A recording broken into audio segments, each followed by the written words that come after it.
When the going gets tough, the ball is going to Paola Egonu, Tijana Boskovic, or Jordan Thompson. This is the fourth episode of Volleyball Olympics Special, Volleyball Explained Olympics Special, and our co-host today is Kaloyan Kyurkchiev, a sport journalist from the Bulgarian television BTV.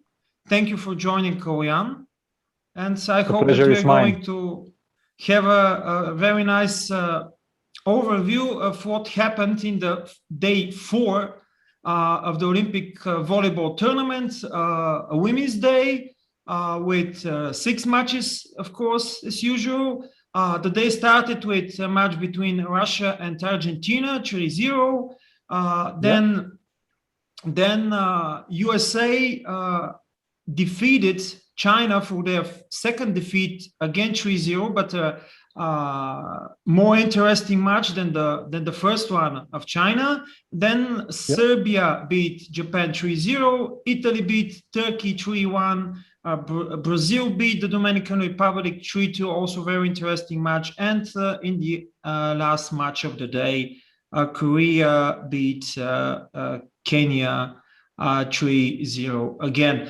So let's start with the US team against the team of China. China played better this time, but the US prevailed at the end. So what do you think about this match, and how do you think China will get out of this very hard situation they are in?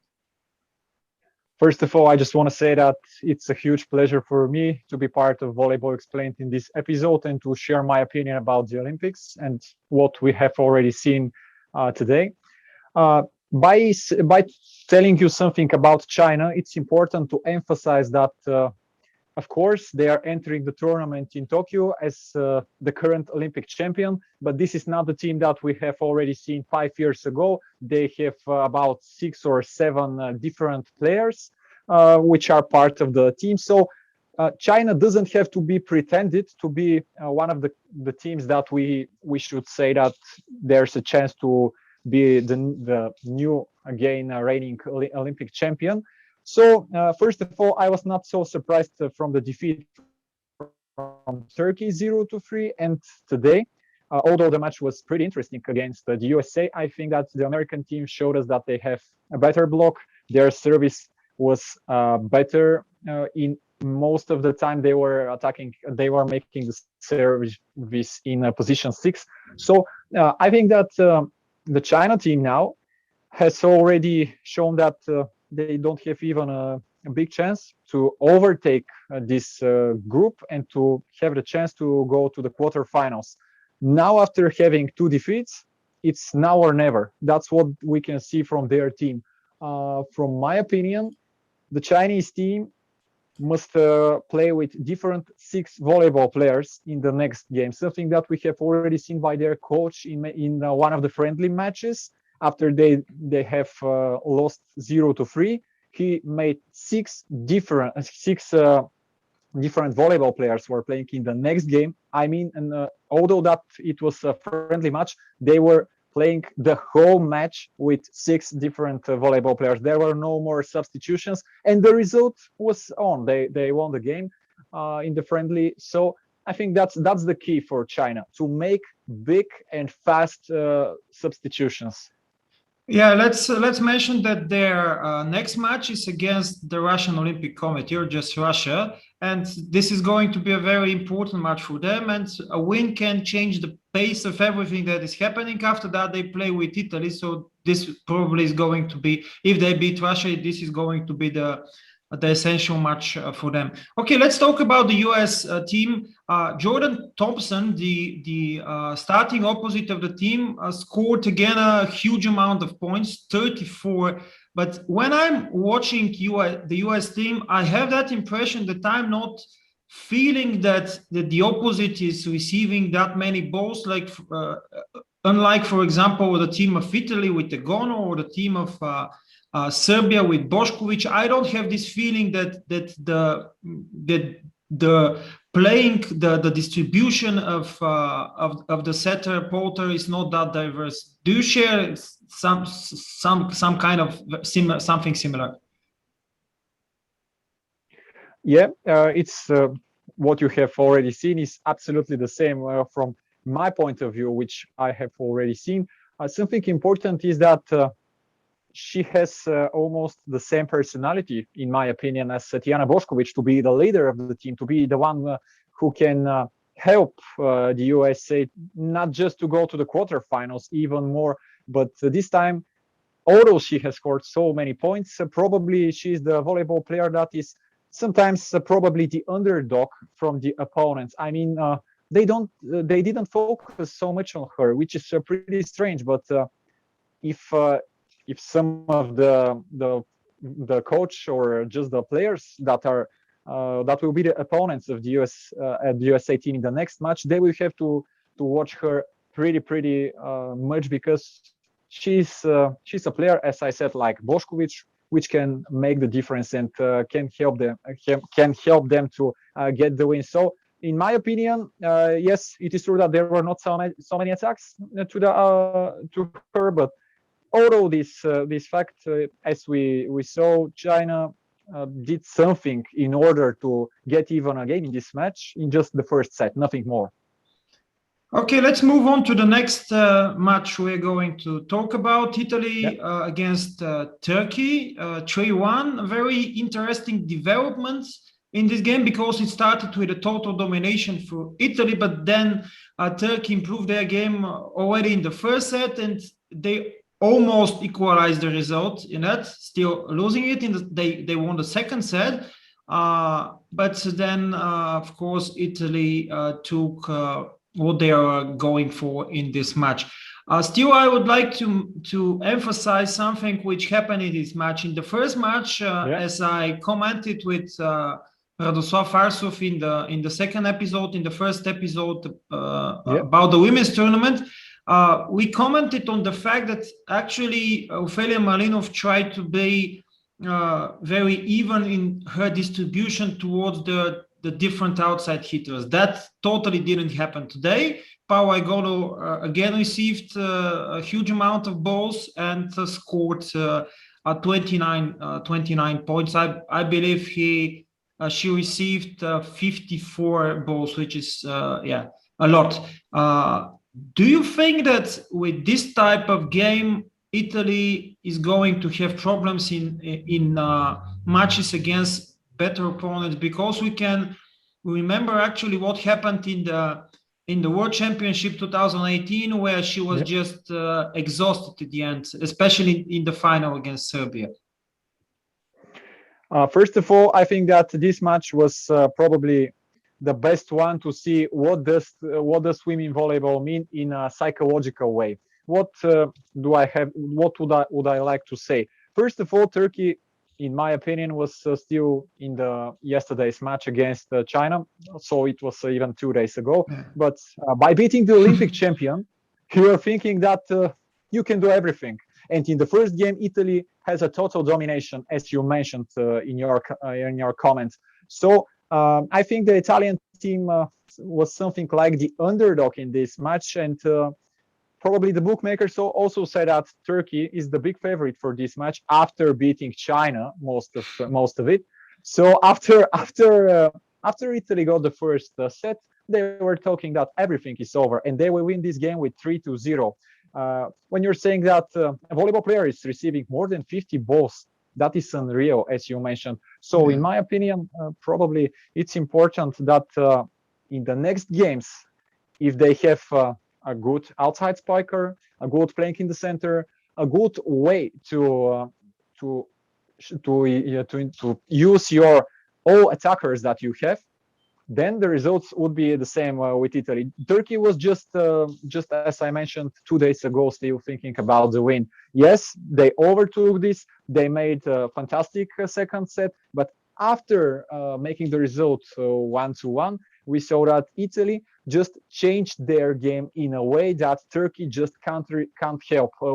As I can see in the statistics, Italy has got so many blocks, has got a fantastic amount of aces also. So Turkey was not ready for this match. That's my opinion, because as most of our sports journalists, not just in Bulgaria, also in the whole world, say one match is completely different, like some other when we talk about women's sports.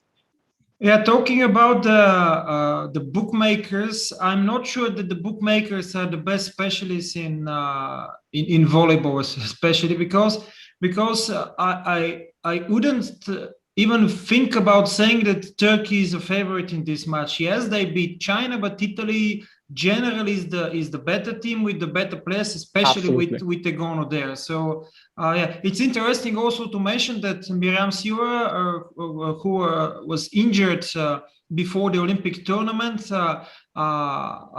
entered as a substitution of Elena Pietrini, and then actually I believe she scored 10 plus points, which is a pretty good amount of points, taking into account that the outside hitters are not receiving that many balls with the presence of Egonu there. And Giovanni Guidetti, the head coach of Turkey, tried to make this double substitution with Nasai Demir and Meriam Boss instead of Karakurt and Uzbay. So he tried everything, but it didn't work in the third and in the fourth set eventually. Okay, let's go. Sorry. Just wanted to add something about the Italian national team. Now they have 2 wins, so maybe 80 or 90%. They are sure that they are going to the quarterfinals. Now it is pretty important if Italy has got the want to get something more than just going to the quarterfinal. Egonu have to be not just in the team, must rest even for one match, and it has to be probably against Argentina because the next match, yes, because Argentina showed us that they are probably not as strong as the others in the group. So it would be pretty important because now we are seeing that they are playing 2 days from a 2 days time, a match to a match. But when it goes to a quarterfinals or semifinals, it is pretty important when someone like Egonu was resting and has got much power to go and overtake the other opponent. Yeah, they have an option on the bench like Indras Rokaitis. I believe it's very feasible option instead of Egonu. So against Argentina, she can play for sure. Okay, let's go to Japan, Serbia. This is a match I expected to be a little bit more difficult for Serbia, but it wasn't. Astonishing again, Tijana Boskovic with 34 points. So that was why I started with this introduction today. Again, without Bankica Mihajlovic for Serbia, not even a chance for the hosts from Japan. But I would like to ask you the same question I did for Italy here. Here this problem with the outside hitters is even more emphasized, I believe, especially in this match, because the efficiency of Milenkovic and Bogojevic was even worse than the one of Pietrini, Sila, and Bosetti. And it's the same thing. Are they going to have problems against better teams because they will be too predictable with everything to Boskovic? That's a good question. I just want to say something before answering your question. In my opinion, Serbia is the big favorite to get the Olympics, to get the gold medal. So probably the only thing that can stop them, not just the opponents, is the fact that they are really playing with Boskovic. It is something that we saw also with the match against the Dominican Republic and today against Japan. It was pretty obvious that Marinkovic and so on, the Serbian team is much more powerful than we saw. Only if the setters tries to play more with them, tries to make them more efficient, to have a better percent in attacking, that is the way, that is the key that they can go to the final, and why not just to be the Olympic champions. And answering your question, I would say that no, Serbia has got no chance if they continue playing in this way, in just thinking about Tijana Boskovic, that she's the one that can give them the medal. It wouldn't happen. It is something that we have already seen, not just in the women's volleyball, also in the men's volleyball. Like another example is Cvetan Sukov in the Bulgarian national team. One person can help you to, one volleyball player in this case, can help you to get a match, but can't just have the power to get you to in a whole competition and to help you to win. So yes, Serbia probably beat it two of the not so strong teams in the group. But if they want not just to be first in the first place in this group, but also to show us that they're the powerful team, they are the one that would like not just to be with the silver medals like we have already seen in Rio. They have to start playing with Marinkovic. They don't have to think that Boskovic is the only one player in the team. And also, I think the biggest test in the Serbia team will be in the group stage, of course, against the team Brazil.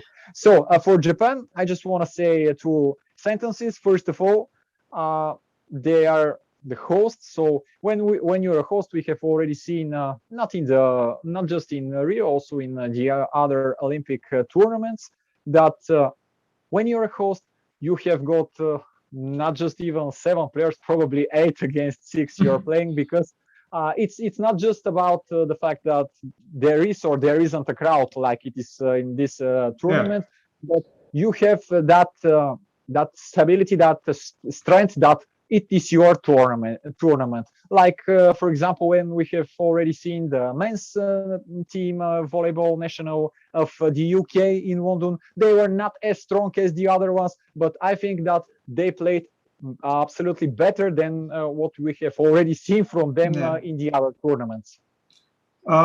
Let's just mention here that something which is working in favor of Serbia, because as long as I know, Mihailovic has a minor injury, so probably she's being rested from the head coach Zoran Terzic. But actually, from the three matches left for Serbia, 2 of them are against pretty much weaker opponents like South Korea and especially Kenya. And the only match, as you mentioned, is the hardest match is against Brazil. So probably again, Korea and Kenya, they are totally able to rest her again, and depending on how things are going, just to check actually what is. So they play against Kenya in their match in their next match, and then against Brazil. So probably depending on how Brazil is doing, they can even rest Mihailovic for the whole group stage.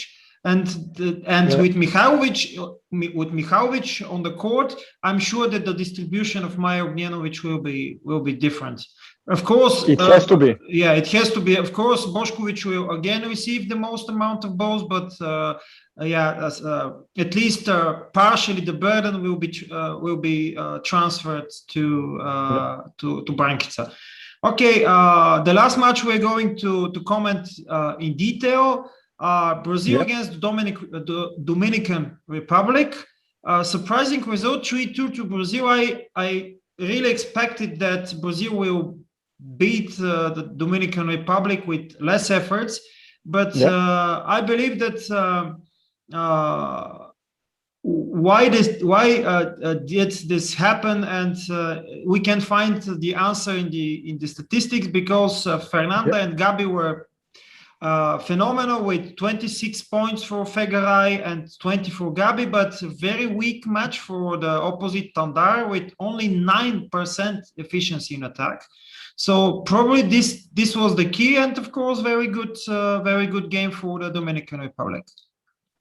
First of all, when we are talking about volleyball, when a player has got 9% efficiency, we just can't say that he has done anything in this match. I mean, this is a percent that is not appropriate for an Olympic tournament, and for a team like Brazil that is one of the big favorites, in my opinion, to get even to go into the semifinals, and why not just even more. By seeing what we have already, what has Brazil already shown after match against Dominican Republic is the fact that, in my opinion, Brazil will have to fight for the second place in this group, because Serbia, as we mentioned, has already played almost most of the time with Tijana Boskovic, but Brazil is not playing as a team. I mean, most of the time we have seen that they show us that they are pretty nervous. They are not playing the game we would like to see from Brazil, and that's the reason probably when they were surprised when they lost the first set, they completely changed their game. And that's the reason they won, I think, the second set with 7 or 8 points margin, probably 25-17. I think it was the result. The second set, but they lost the first set and then won the second and they set won the to second 7. and the third one. And the third one to 13 even. Yeah. That's so when big you amplitudes. have, yes, and that's something that we have already seen from the Brazilian national team in the last years. They win with a big margin from 10 or 12 points, and in the next set they are losing it. So when you have already lost to the Dominican Republic, a huge respect to the way they played. It's probably one of the teams that I think that will be the big surprise, and probably will go even to the quarterfinals. And what else? They can make the big surprise in the tournament. Nothing more, as you mentioned. But by losing just 30 points in the second and the first set combined, shows that the Brazilian team has got its power, has got its strong things in its game, but they just play positive and then negative. They can't play the whole game in one attitude. And the 9%, which was from one of their players, I just didn't see which one was it. 9% efficiency shows even this. Tandara, yes. The problem, I believe that the main problem of Brazil is they have a great substitution for the outside hitters Fernanda and Gabi. Especially I mean Natalia Pereira. She's playing in Russia on club level, but they don't have this even substitutions for Tandara, because Rosa Maria Montebeller is not at the same level as Tandara. So this is a big problem. I believe that Montebeller has only 2 points in this match, something like this. So this is going to be a problem. Unlike the teams like the US team, I would say also Italy and even Turkey. Brazil did not have this substitution of the opposite. So yeah, this could be a problem, and the bench as a whole, not only the opposite. Okay, let's mention the other two results again. Russia against Argentina 3-0, and South Korea against Kenya 3-0, with the standings so far.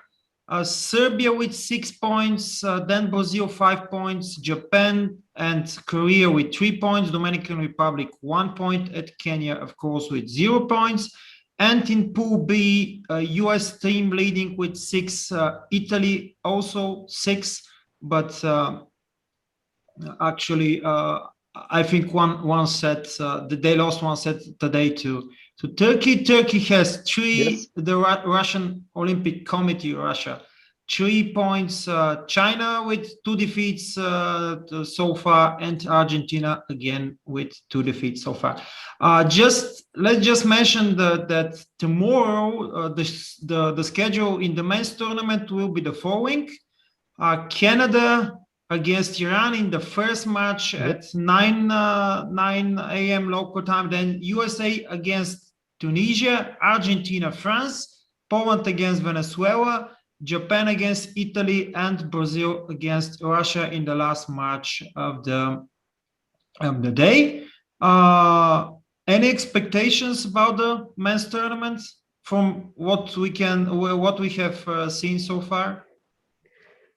Even from the start, the men's Olympic tournament showed us that surprises are real, and they are going to happen in probably each of the rounds. In the first leg, we saw that Iran, yes, they have the quality to win Poland, but the Polish national team. But I also didn't expect that Iran will win against Poland, just in order the fact that there's so much quality in the Polish national team.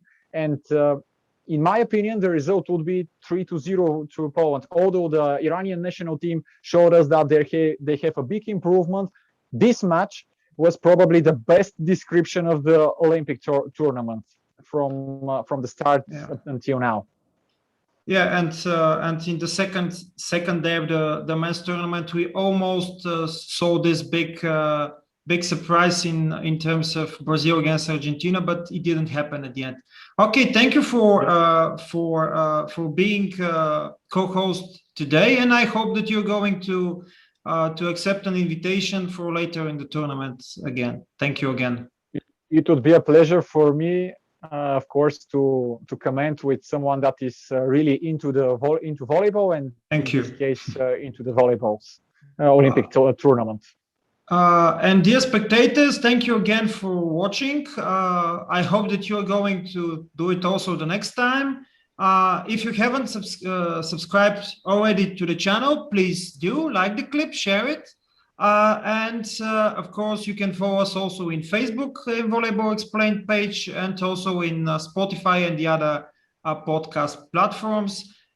Thank you again, and see you to the next time. Bye-bye. See you soon.